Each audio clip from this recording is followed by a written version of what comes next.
ನಮಸ್ಕಾರ ವೀಕ್ಷಕರೇ, ಕರ್ನಾಟಕದ ಸರ್ಕಾರ ಮಹತ್ವಾಕಾಂಕ್ಷ ಗೃಹಲಕ್ಷ್ಮಿ ಯೋಜನೆ ಹೊಸದಾಗಿ ಅರ್ಜಿ ಸಲ್ಲಿಸಲು ಕಾಯುತ್ತಿದ್ದೀರಾ ಅಥವಾ ಹಿಂದಿನ ಅರ್ಜಿಗಳು ತಿರಸ್ಕೃತಗೊಂಡಿವೆಯಾ? ಹಾಗಾದರೆ ಈ ವಿಡಿಯೋನ ಹೊಸ ಅರ್ಜಿ ಸಲ್ಲಿಕೆ ಹೇಗೆ, ಯಾವೆಲ್ಲ ದಾಖಲೆಗಳು ಕಡ್ಡಾಯಬೇಕು ಎಂಬುದನ್ನು ಸಂಪೂರ್ಣ ಮಾಹಿತಿ ತಿಳಿಯೋಣ.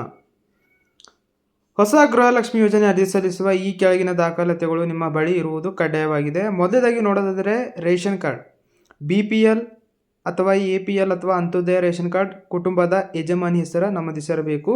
ಮತ್ತು ಎರಡನೇದಾಗಿ ನೋಡೋದಾದರೆ ಆಧಾರ್ ಕಾರ್ಡ್, ಗೃಹಲಕ್ಷ್ಮಿ ಯೋಜನೆಗೆ ಅರ್ಜಿ ಸಲ್ಲಿಸುವ ಯಜಮಾನಿ ಮಹಿಳಾ ಅಥವಾ ಪತಿಯ ಆಧಾರ್ ಕಾರ್ಡ್ ಬೇಕಾಗುತ್ತದೆ.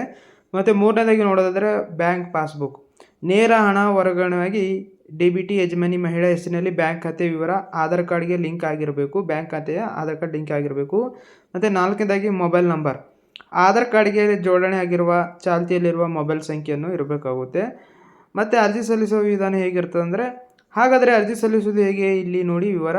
ನೀವು ನೇರವಾಗಿ ಮನೆಯಿಂದಲೇ ಆನ್ಲೈನಲ್ಲಿ ಅರ್ಜಿ ಸಲ್ಲಿಸಲು ಬರೋದಿಲ್ಲ. ನಿಮ್ಮ ಹತ್ತಿರದ ಗ್ರಾಮ 1, ಬೆಂಗಳೂರು 1, ಕರ್ನಾಟಕ 1 ಅಥವಾ ಬಾಪೂಜಿ ಸೇವಾ ಕೇಂದ್ರಗಳಿಗೆ ಭೇಟಿ ನೀಡಬೇಕಾಗುತ್ತೆ. ಅಲ್ಲಿ ಲಭ್ಯವಿರುವ ಆಪರೇಟರ್ ಬಳಿ ನಿಮ್ಮ ರೇಷನ್ ಕಾರ್ಡ್ ಮತ್ತು ಆಧಾರ್ ಕಾರ್ಡ್ ನೀಡಿ ನೋಂದಣಿ ಮಾಡಿಸಬೇಕಾಗುತ್ತೆ.